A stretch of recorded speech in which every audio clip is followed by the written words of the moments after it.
Well, I think we need to, as we said, because the dementia in the population, and we're not talking about, the familial form of Alzheimer's disease. We're not talking about the highly selected patient population that go to a memory clinic, at the Mayo Clinic or whatever, or at Cornell, where they study Alzheimer.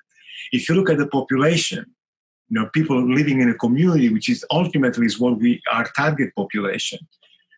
Those guys, the majority of them will have a combination of vascular factors and Alzheimer pathology. So any treatment, any preventive measure is going to have to consider the vascular piece too.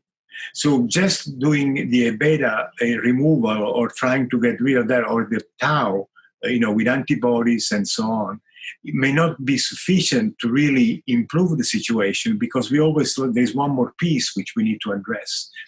So maintaining vascular health should be an integral part of any preventive or therapeutic approach that we have for dementia in the elderly, including Alzheimer's disease.